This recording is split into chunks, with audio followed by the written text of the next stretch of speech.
350 वर्षापूर्वी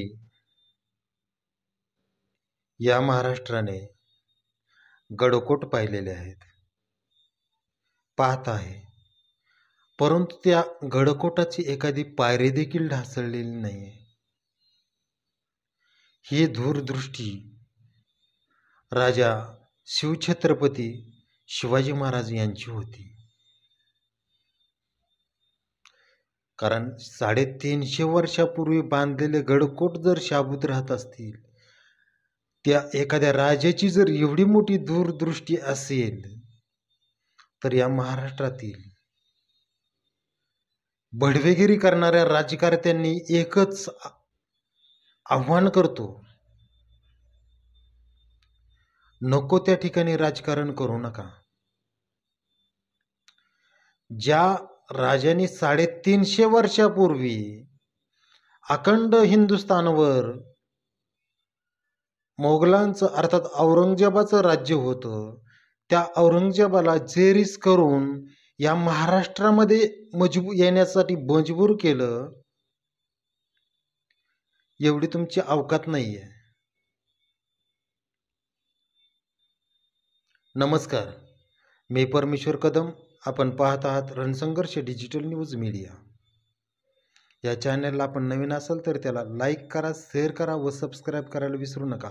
असेच नवनवीन अपडेट मिळवण्यासाठी चॅनलला फॉलो करा. छत्रपती शिवरायांचा पुतळा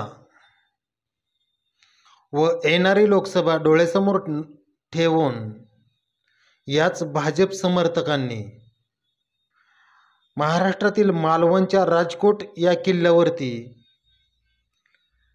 छत्रपती शिवरायांचा पुतळा उभा करण्याचं नियोजन केलं.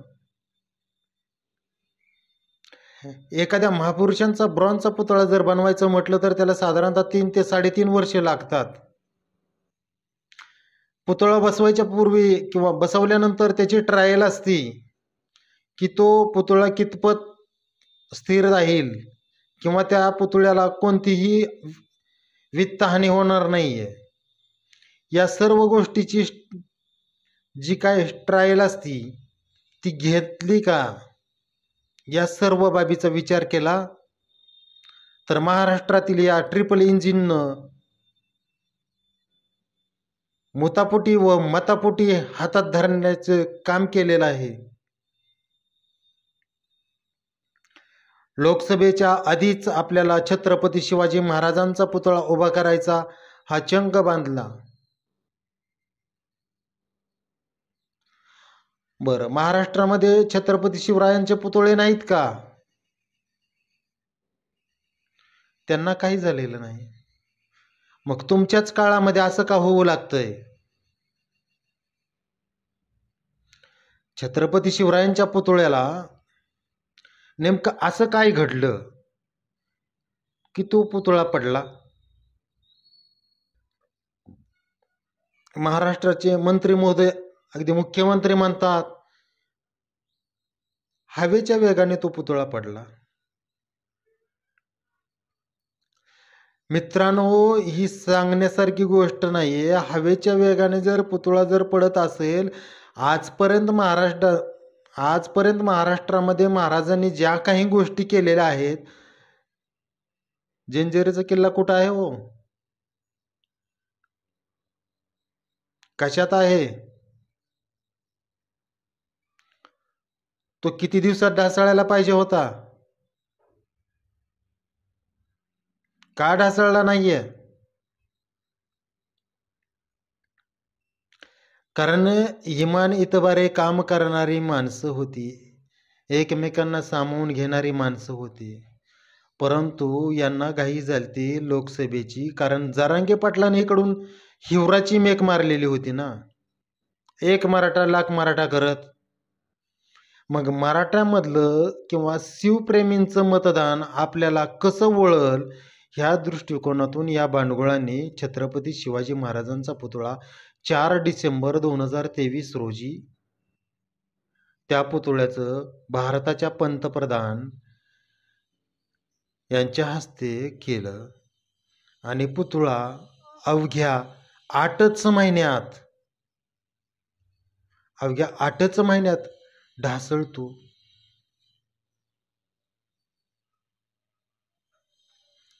हे असं का घडलं? छत्रपती शिवरायांनी जे बांधलेले गडकोट होते त्यांचे पायरे देखील ढासळू शकत नाही. मग या गोष्टी अशा का घडू लागलेत?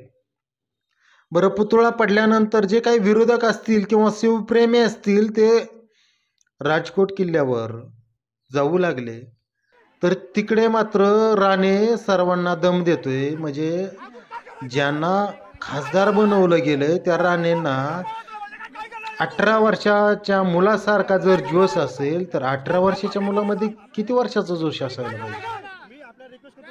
पत्रकारांच्या बोंबला काय हात लावून एक तू कोण रे, एकेकाला घरात घुसून मारीन, कोणती भाषा आहे आणि कोणाच्या जीवावर आहे? याच जनसामान्य मतदारांच्या जीवावर बोलणाऱ्या नारायण राणेला येणाऱ्या विधानसभेला हीच जनता धडा शिकवल्याशिवाय राहणार नाही. आणि नितेश राणेने तर कहरच केला मित्रांनो. कारण जे पोलीस प्रशासन त्यांच्या जीवाचं रक्षण करतं त्याच पोलीस प्रशासनाच्या अंगावर धावून जाणं व त्यांना अरेरावीच्या भाषेमध्ये बोलणं, ही कोणती संस्कृती? जे स्वतःला वंचित बहुजन आघाडीचे नेते ॲडव्होकेट प्रकाश आंबेडकर यांचं म्हणणं आहे की शिवाजी महाराजांचा पुतळा पडला की पाडला याची देखील सखोल चौकशी करायला हवी.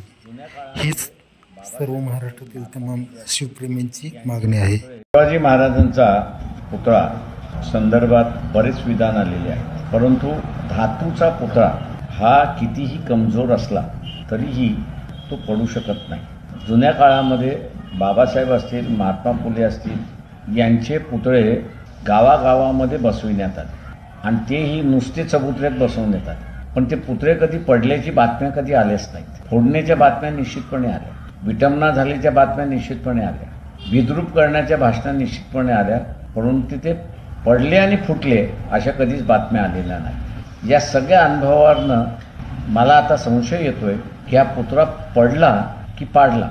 महाराष्ट्राची राजकीय परिस्थिती कधी या बाजूला कधी त्या बाजूला अशी जी होती त्याच्यावरनं पूर्णपणे लोकांचं लक्ष विचलित करण्यासाठी ही घटना तर घडली नाही आणि म्हणून शंका येते की हा पडला की पाडला याची चौकशी झाली. जे स्वतःला छत्रपती शिवरायांचे मावळे समजतात, अरे काय नेमकं लावलंय? महाराष्ट्रात तर बिहार करून सोडलाच, परंतु महाराष्ट्रामधले जी अराजकता आहे ती अराजकता कशी पेटल? कारण त्यांना मणिपूर घडवायचं आहे. मणिपूर घडवण्यासाठी काही ना काही कारण पाहिजे. आज देखील मणिपूर धुमसतंय.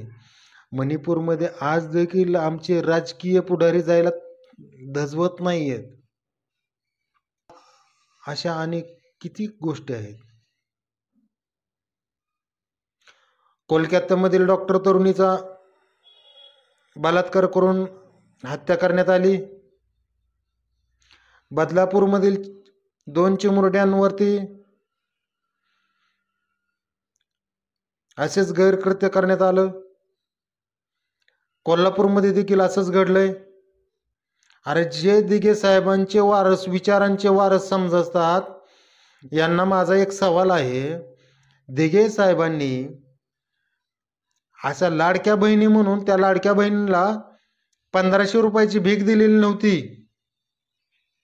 लाडक्या बहिणींच्या पाठीशी खंबीरपणे उभे राहणारे दिघे साहेब आणि त्याच दिघे साहेबांच्या बहिणी व भाच्यावरती रोज सर्रास बलात्कार होतोय, परंतु हे लाडक्या बहिणीला 1500 रुपयाची भीक देऊन लाडकी बहीण